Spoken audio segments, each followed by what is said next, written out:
I wanted to share the story of how I got started in meditation coaching because many of you do know that I used to work in corporate America. I worked on Wall Street in New York City, and now I teach meditation.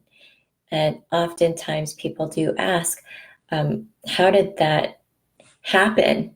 It sounds like a crazy story. And so I wanted to tell the story of how that happened. When I first started learning how to meditate, I was working in New York for a small boutique with hedge funds. And I had set aside all these goals in my life, my career goals, my financial goals. And what ended up happening, actually, that led to my breakdown, is that I met all my goals.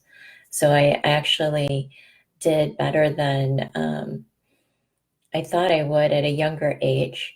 And I was promoted to vice president of my company, even to partnership level, made a lot of money and had quite a few friends in New York. But I felt really desperate and lonely and also empty. And I thought, wow, there really has to be more to life than this, more to life than five-star experiences and buying whatever you want. Um, and I felt like I could do more with myself. I always felt like I wasn't really using my potential. So it sort of just felt like I was living a shell of my existence. Nothing too great, nothing too bad, just sort of like a jaded gray in the middle that I found really depressing. So I really just prayed to find a way to be okay in the world. And that's when I discovered meditation. And I started with Zen Buddhism, learning how to count my breaths 10 to 1 over and over and over again. It was very transformative and healing. And that's when I decided, okay, I love this so much. It transformed my life so much on every level. My relationships, my work, my body, my yoga practice. It was like all of a sudden I could do things that I couldn't do before. And I was just breaking through to new levels over and over again. And I thought, wow, if I really dedicated myself and took this seriously, um, it would really help me in my own life. And that's when I decided to leave New York and I was going to travel to Asia and learn the roots, the tradition of where meditation and yoga came from. And during that time, I also very much fell in love with the healing arts. I started learning about Reiki and I became a Reiki master and I learned other forms of healing. And all that time I was thinking there's such a strong connection between yoga, meditation, healing. And when I came back to the United States after 2 years of study in India and Asia, I was guided to go to coaching school. So I became an executive coach in Washington, D.C. at Georgetown. And while it was a very good program, um, I remember sitting there in class and thinking, okay, uh, meditation is much deeper than coaching. I kind of felt like I was being put back into a box. Here I had gone traveling on a shoestring with my backpack through Asia and coming back into a more corporate structured environment kind of felt like being put back into a box. And I thought, wow, well, what if, you could really take yoga and meditation and bring it into coaching?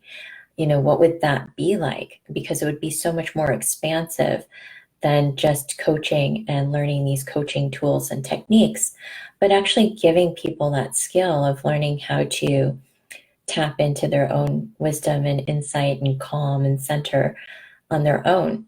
So while I was there, one of my old clients from Wall Street, he was a CEO of a hedge fund. He called me and he said, Sura, I'm really stressed out and I need you to help me.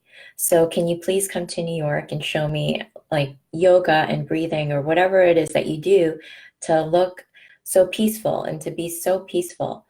And so I was really kind of stumped by that because I thought, wow, well, I don't really teach that. I don't teach yoga or meditation, and I'm going through coaching school right now, but um, I didn't really know how to approach that. So I just showed up. I went to his office, I listened to him, and I said, okay, let's try some things. So we're on the floor of his office, his carpeted floor, and we're doing some yoga moves. I'm offering some energy healing. At the end, we do some meditation and even a little bit of coaching. So it was this whole mix, a hodgepodge of things that I just kind of experimented with and free flowed with, just for whatever felt right that would help him.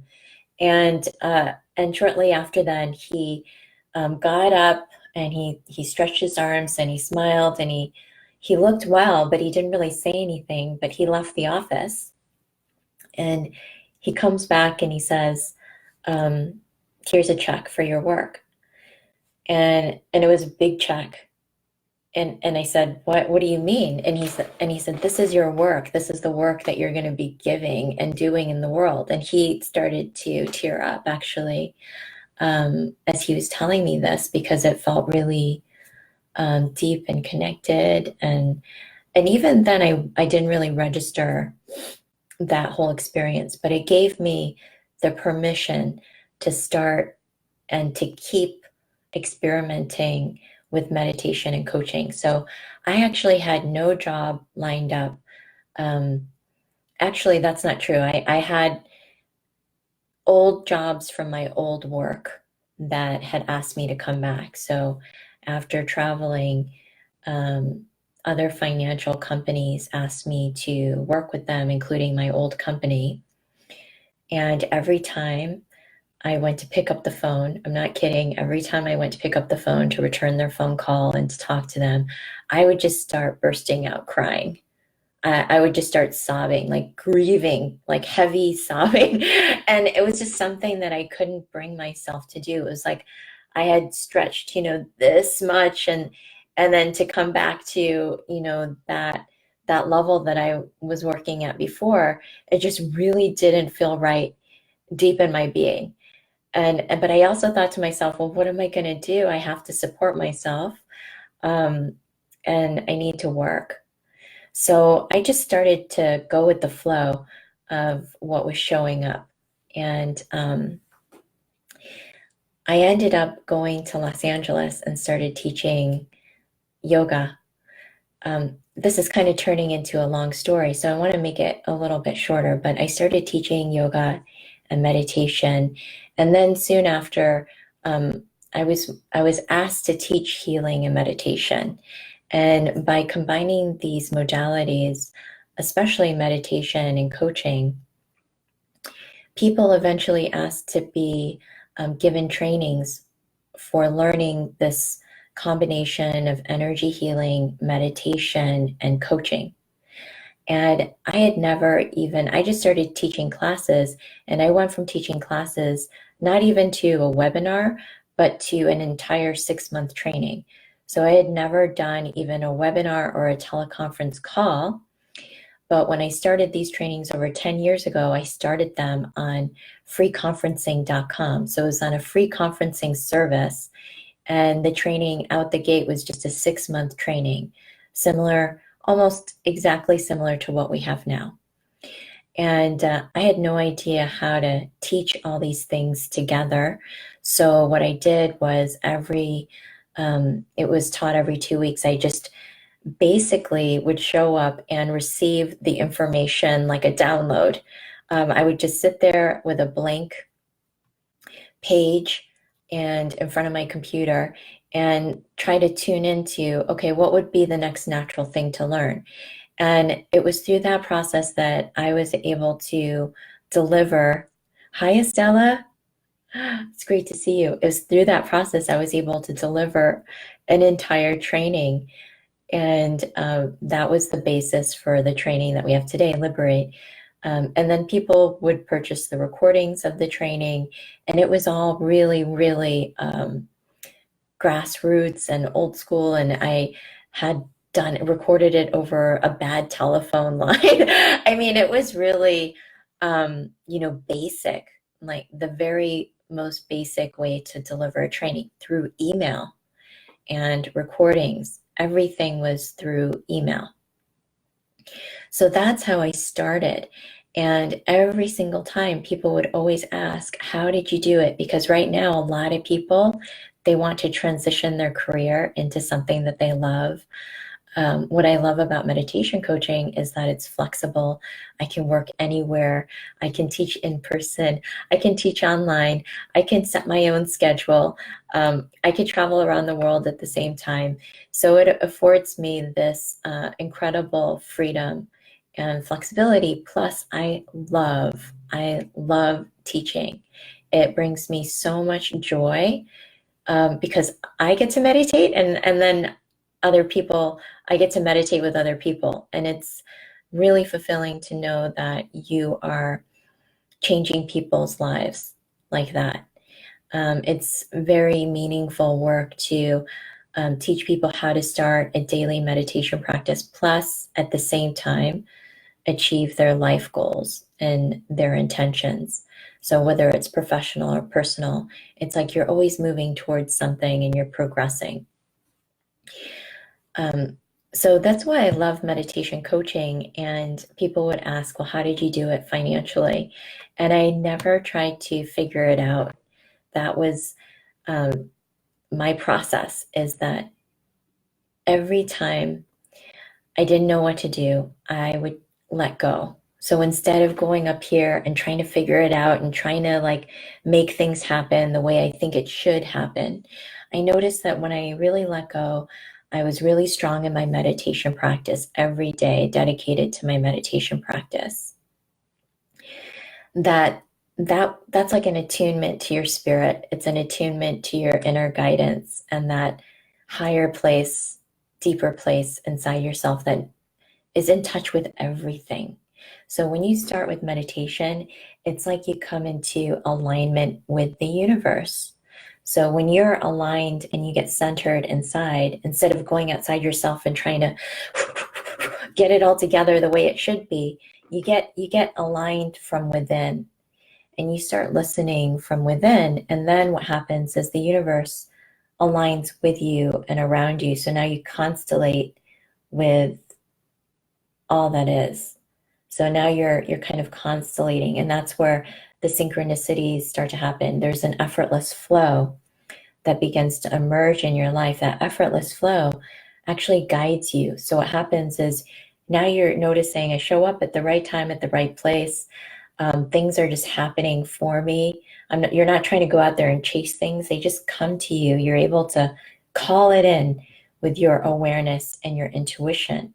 And that's really the gift of being receptive, of being also in your feminine energy, of being still, having an intention, and then intuitively receiving the guidance that you need to move forward with ease and grace.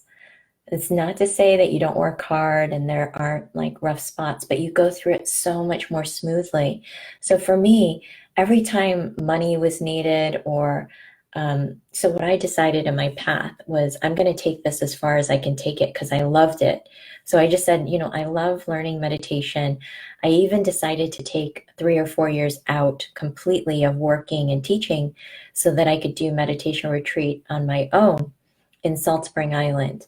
So I rented a cottage and I decided I wasn't going to learn meditation from teachers or communities or anybody. I wanted to really learn from nature and learn from being in solitude and see what happens when I allowed myself to go into that place. So it was a self retreat, and money was always there. So every time I followed what was the next natural right step, everything would show up more than I could imagine. Everything would show up for what I needed, whether it was even when I started creating a yoga DVD, the funding happened within 2 minutes. I just picked up the phone. I was guided to call a friend client, and my whole DVD was funded within, I would say, 5 minutes.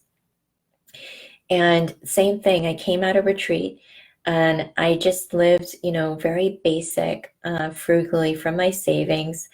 And I thought to myself, after I took all that time for myself, I thought, okay, uh, I'm ready to go back out. I'm ready to start teaching again. I feel more grounded and anchored in what I'd like to share, what I feel that I truly do understand now, because I never really got meditation. Even when I had started teaching for some years, I felt I didn't feel secure in that. So I needed that space to understand more deeply.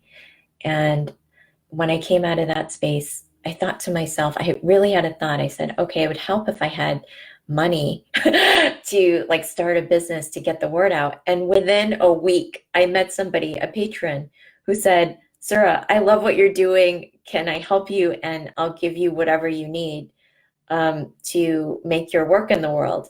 And it was literally like that. It was step by step. And I really do believe that the universe is efficient and knows exactly what's needed.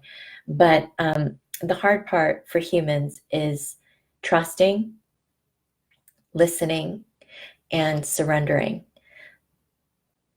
So trusting, listening, and surrendering, and consciously letting go. So not trying to make things go your way or the way you think it should go, or the how you're going to benefit or get ahead. It's just like what feels joyful, what feels like the next right thing, getting in tune with yourself every single day and letting yourself create from that place, from the inside out. So that's how I started. And it was like that every step along the way. And I just want to pause for a moment just to acknowledge you. Estella, hello. Katerina, hello. Yes, when it's coming from a genuine place. And I really can tell you when it's coming from that heart-centered place, you're unstoppable. I mean, really, you become a force and you feel the force moving through you because of, what you're noticing, what's showing up, how things are flowing. And getting in touch with that means raising your vibration through meditation and learning how to master your energy and your vibration with meditation. A lot of people don't think about meditation as an energy practice. They kind of think about it as a mental practice, but it's truly an energy spiritual practice that helps you get attuned on all levels. And think about it as attuning to universal energy, universal intelligence. And the way you raise your vibration is by being conscious of all your choices, your actions, your words that you even think, your beliefs. So eating healthy, having exercising, treating your body really well. So not forcing your body, not just exercising to be thin, but to be healthy, to really promote your sense of health. Not because you're trying to force yourself to be a certain size or look a certain way, but really getting in tune with this amazing instrument that's our body, because so much of our information and intelligence from spiritual self flows through the body. And women are very gifted with this, a feminine energy, being sensitively aware of what's happening in our body. So I call this part our ego brain, and the part in our belly, the spiritual brain. So spiritual brain is in the belly, and for a lot of women, that's close, right, to the womb, our ovaries. That's our creative space. That's where we create miracles and we create life, is through this space in our body. So this part is very attuned to what's true, what's real. This part up here is a lot of fear-based conditioning gets up in the headspace. So I would just say that the point of my story is that I never tried to teach meditation. I never tried to make anything happen. I was mostly focused on my internal practice every day. So just to tell you a little bit about my practice, I wake up, my practice takes a long time. I wake up, I make coffee. I love coffee. And I start with writing every day. Writing is a spiritual practice, writing as a form of active meditation. And this practice is transformative. I do 3 pages stream of consciousness every day that I learned from Julia Cameron's Artist Way. And then in those pages, I also write to my spiritual guidance to receive the information that I really need to receive for this moment, for today. And that's how I get in touch. And I also write my intention for the day and an important goal for the day. And I also put that out to my team. I connect with them every day too. And then I do my meditation practice that lasts anywhere from, I would say it's usually 30 minutes, and it's almost to the T, like when I'm doing my morning practice. I used to have a really long morning practice, and that served me because I was learning meditation. But when you really begin to bring that energy into all parts of your life, that's kind of like, I don't know, a shot of very condensed energy towards that practice. But ultimately, you're learning how to bring meditation into your life in every moment, every moment. So there isn't a strong delineation for me anymore with, now I'm on my yoga mat, now I'm on my meditation cushion, now I'm doing my writing. To me, it's all the same skill that you're developing through being quiet and centering yourself and your energy. So that to me is a prayerful practice, starting with raising my energy, flowing my energy, listening to the energy, and tuning in.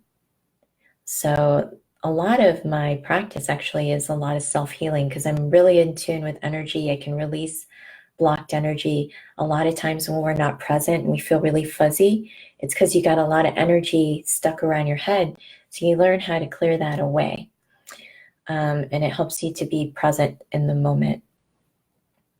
And then I do my movement practice. So that could be yoga, Pilates, stretching, or Qigong. And it could be I do that by myself. I do a guided video, but a little bit of movement to open the body and to feel open and supple and flexible and soft inside. So that's the morning practice. And that's really what I feel that I need to raise my energy to a level so that when I'm utilizing that energy, it's coming from this place. It's coming from that vibration. I'm not jumping out of bed, running around doing kind of mindless stuff that I think doesn't go anywhere, which is how I used to live.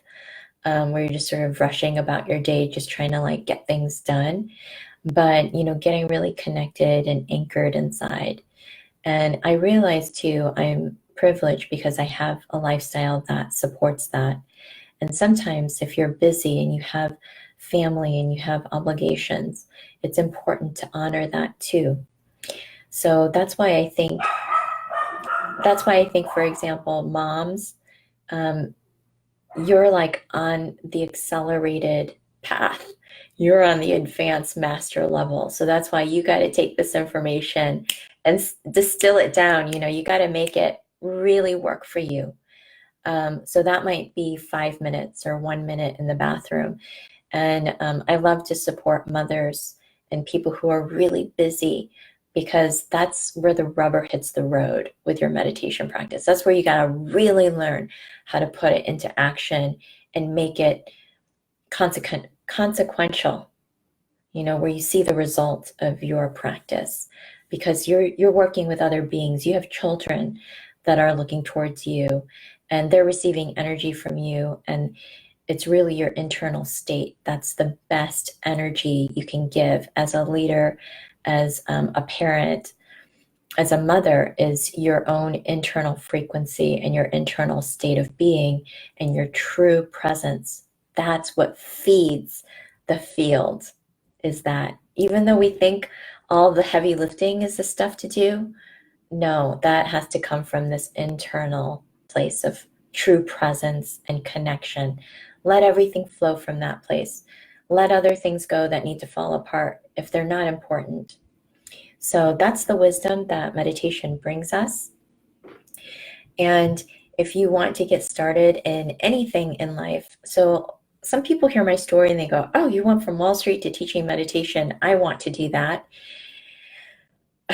And, even though I did that, and it was all accidental and it wasn't planned and it worked out really well, everybody has their own path. And that's the most important thing to honor, is your own path and your own journey, not to copy somebody else's actions. If somebody else is doing something and it activates you, it's definitely something worth looking at, right? To think about and to contemplate. There's a reason why it's getting you excited, but it doesn't mean to do the same thing as the other person. And oftentimes what I have seen people do is that they move too fast. So they go, oh, I'm so inspired. They get really juiced up and they feel really good from their meditation. They quit their job. They try to tackle it all at the same time, and they kind of fall flat on their face. So now they have no money, no resources, all these things like that didn't work out the way they expected them to. And this is also why in the Liberate training and when I work with people, I love small integrated steps. So if you're interested in teaching meditation, if you're interested in meditation coaching, just try starting with one client, one client that's maybe 1 hour a week. Let yourself really authentically experience it and receive that experience before you start changing your whole life around maybe an idealized way of living or that career. Because I will tell anyone, like, nobody goes into teaching meditation for the money. It's because you feel called to help people. But yes, you can make money at the same time, but it has to come from a really deep, genuine, connected place to be successful and to sustain this work, because it's part of your dharma. Your dharma is your true life path. So if it's not part of what's true for you, it's not going to work out. So that's the most important thing, is to listen to your own path. And you do that by starting a really strong daily meditation practice. And then you follow the flow of synchronicity, things that start to come together very easily. What's clicking for you? What's showing up for you? What do you keep hearing and seeing over and over again? So synchronicity is a reflection of your vibration, of your inner state, of your excitement, of your passion. So if you start trusting the passion, to me, passion is the fire of the soul, the fire of the soul. And your soul saying, like, yes, yes, yes, yes, yes, this is it, because it's really lighting you up. It's getting you excited. So that's how you start to really listen to the flow of that energy. And I wanted to say something else. I took a lot of trainings, and people that come to our training have often taken other trainings as well. They're already healers, leaders, teachers, practitioners, therapists, coaches. Now, something I noticed is I took yoga training, I've taken a meditation training, I've taken, meditation is part of yoga. I've also taken coach training, and in all those trainings, what I did notice is that they teach you the skill of that training, but they don't teach you how to share it in the world and to be successful and to sustain yourself.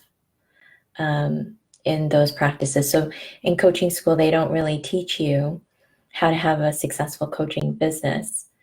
And one of our intentions is that to share meditation as widely as possible. And that means that we're invested in every person doing well after the training. Because if we're just giving you the training, but then we're saying, okay, now go figure it out on your own, I just don't feel that that's very responsible. I actually feel that it's negligent as a trainer and a teacher to not offer the skill set. So I think it's very important to have the left side of the brain to be organized, efficient, one with your word, plus have the skill of meditation, the creativity, the intuition, the natural healing and compassion. You need to have both. And that's what we learn is how to integrate our physical self, our egoic self with our spiritual self, but letting the structure serve the spirit and the spiritual vibration. So that's why it's very important that you learn the actual business skill set to starting a business and what it really takes. And I will tell you, it's not easy. You know, it's not like a quick, I'm going to make a buck. It takes time and it takes commitment and it takes a level of development, self development within yourself. Because when you go out and you put a business, a healing business out or a meditation business out, that's like an initiation for you because that's another level of your service, of your growth. And oftentimes there's healing that's needed to get to the next level, to actually, quote unquote, make it as a coach, make it as a healer, make it as a teacher. It's really going to test you.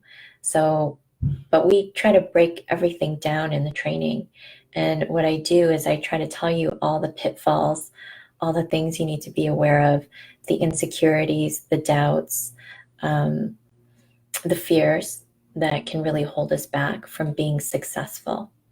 But it's possible to be successful as a meditation coach, and it's possible to be supported in the work that you love that's true for you. So I think this is a huge movement where people are now going from like the 9 to 5 drone corporate, like where you're just kind of running your energy at a lower level or maybe not utilizing your full potential every day, to transitioning to work that's purposeful and work that's meaningful, work that serves your life and your lifestyle and your loved ones. So I think that this is a huge movement that's happening, and we're really excited to be part of this movement. And I just want to see if anybody had any extra questions or comments. Oh, I love seeing this. Peppy, hi. Thank you for the likes and the hearts. If you enjoyed this, feel free to share. Let's see, the first time. Yes, we can be so afraid of the power of our soul. That's true, Peppy. But our soul is so powerful. Estella, spiritual brain, yes. So creativity, we see no distinction in our trainings between creativity and spirituality or creativity and meditation, because ultimately that's where we want to get to with teaching meditation and providing healing space for others is getting in touch with our creative self. So it's losing all the construct up here, you know, all the like, now I should do this, now I should say this, now I should, we let that all go in the training because it's not about what you know, it's about following this instinctual spiritual brain that lives within all of us and having fun, you know, going out of the boundaries, out of what we know, out of like that very structured linear space, because healing is quite non-linear. It's a very feminine space. You know, it's entering the void, it's going into chaos, it's going into the unknown. And we as coaches need to be equipped and ready to go into those unknown places together with our clients. So it's not, the teacher model tends to be a one-way dynamic. It's like, let me tell you what I know. And coach training is very different, because coach training for us is, I trust that you know what you need to move yourself forward. And I'm just here to support that process for you and to hold a space for that process to unfold and to be a big, big, big, big, big space for you to thrive and to be your best self. Because I don't need to know all the answers for you as a coach. I really don't. All I have to do is be attuned to my spirit, and that attunement helps things to flow and unfold. I hope that makes sense. So it's not about what you know, what you say, all the techniques that you learn. It's really like learning how to get to your instinctual spiritual self and letting that emerge through the coaching process. So you're receiving just as much as a coach in this really deep, rich process as the other person. Okay. And Estella, you're activating me. Oh, thank you. That's so sweet. My life is a meditation. Yes, that's exactly, your life is a prayer. It's a creation. It's a meditation. And let's see, Shilpa, I adore your calm energy. Oh, thank you so much. And Katerina, I'm going through the most turbulent time in my life right before I start my training. Okay, I just want you to know that you're par for the course. Katerina, that happens to everybody. I can't tell you how many times people put down the deposit for our training and shit just falls right apart for them. And then they come back and they go, oh, I can't do the training right now. And it's actually why we have a non-refundable deposit, is because as soon as you put your intention and you start to invest your energy towards your spiritual growth, everything's going to clear the way and fall apart. Anything that's not in alignment with you for this new path is going to get chaotic and more complicated. So it actually happens oftentimes. Also, the mind or the ego mind will start to get scared as well because there's less control. So it actually happens. And if you are going through this turbulent time, know that it's happening for a reason and that it's here to serve you and to teach you in your path. It's really because you're doing this for yourself. And today it was very clear, like when you love yourself, like really love yourself and invest in yourself, value yourself, treasure yourself, you give that energy space to everybody else that you touch, because you provide that space for yourself, you provide it to other people. So you're not giving less energy, you're actually giving more energy, because this is about developing the relationship to yourself and cultivating that loving relationship, honoring relationship with yourself so that you can really give that and provide that to other people through the work. Lots of love to all of you. Thank you for being with me. Have a beautiful, beautiful, calm, energizing, and joyful day.